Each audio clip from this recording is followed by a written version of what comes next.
football match which lasted just 90 minutes, but its consequences brought down fighter jets and left thousands dead. At first, it sounds like an internet myth or a massive exaggeration. We are used to hearing about football rivalries causing stadium fights, broken seats, or angry arguments on social media. But in the summer of 1969, a World Cup qualifying series between two neighboring countries did something completely unhinged. It bypassed the sport's headlines and translated directly into military plans, tanks crossing borders, and real bombs dropping on international airports. This is the dark reality of what history calls the 100-hour war. To understand how a simple game of soccer became the spark for an actual war, we have to look far beyond the pitch, at a situation that was already on the verge of exploding. The two countries at the center of this nightmare were El Salvador and Honduras. Looking at a map of Central America, they seem small and quiet. But by 1969, a mix of economic problems and social anger turned their border into a ticking time bomb. El Salvador was facing a massive crisis. It had too many people and not enough land. Millions of poor citizens relied completely on farming to survive, but almost all the good land was owned by a tiny, elite group of wealthy families. Ordinary Salvadorans were left with nothing, facing a dead end. Desperate to survive, they looked north toward Honduras, a country with a lot more land and fewer people. What started as a slow move eventually turned into a massive human migration. Entire families packed up their lives, crossed into Honduras, cleared the land, and built new homes. By 1969, nearly 300,000 Salvadorans were living inside Honduras. For a while, it worked. But then, things got political. Facing their own economic failures, Honduran politicians needed someone to blame to keep the public from turning on them. They targeted the Salvadoran immigrants, blaming them for the country's poverty.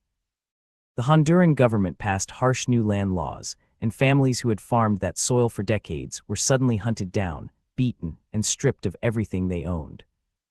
Terrified, bloodied, and broke, tens of thousands of Salvadoran refugees began a long walk back across the border with nothing but the clothes on their backs. El Salvador was furious, and Honduras refused to back down. Both countries cut ties, and a deep hatred took over. The region was a powder keg. Right at that exact moment, the International Football Federation dropped a match into it. The qualifying rounds for the 1970 World Cup paired El Salvador directly against Honduras in a high-stakes, three-game elimination series. Only one team could go to the tournament in Mexico. Today, a World Cup spot is a great sports achievement. But in the summer of 1969, it became a fight for national survival. Politicians used it to prove who was stronger and to humiliate their enemy on a global stage. The madness started on June 8 in the Honduran capital. When the Salvadoran team checked into their hotel the night before the game, they walked into a psychological trap. All night long, thousands of angry Honduran fans surrounded the building. They blasted car horns, beat drums, screamed threats, and threw heavy rocks through the hotel windows. The strategy worked perfectly. Tired and shaken, the Salvadoran players dragged themselves onto the field the next day.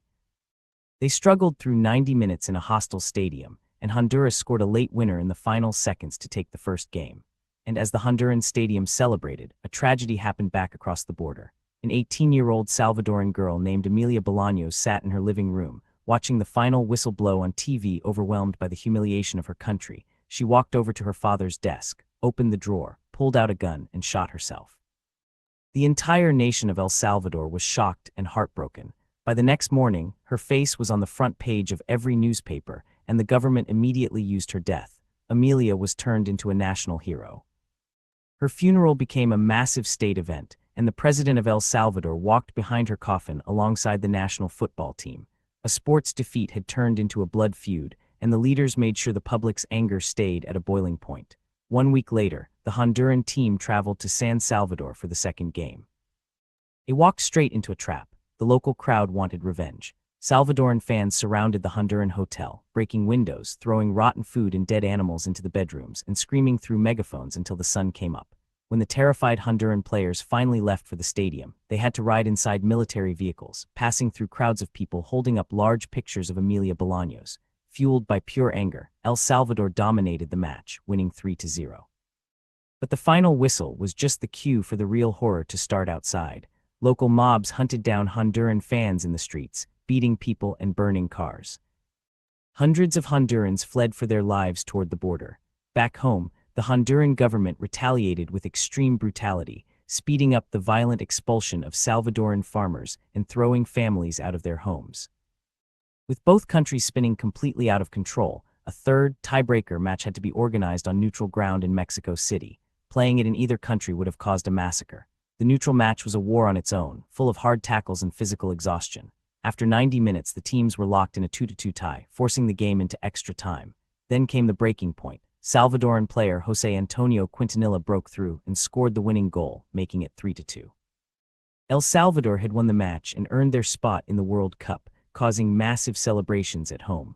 But the joy did not even last 24 hours. That same night, the Salvadoran government officially cut off all diplomatic relations with Honduras, closed the borders, and put their army on high alert. The football rivalry was over, but the actual war was moving fast. Exactly 18 days after that final whistle, the world woke up to a nightmare. El Salvador launched a surprise, full-scale invasion of Honduras. Military planes flew across the sky, dropping bombs on Honduran ports and airbases, while soldiers marched across the border, fighting along the highways.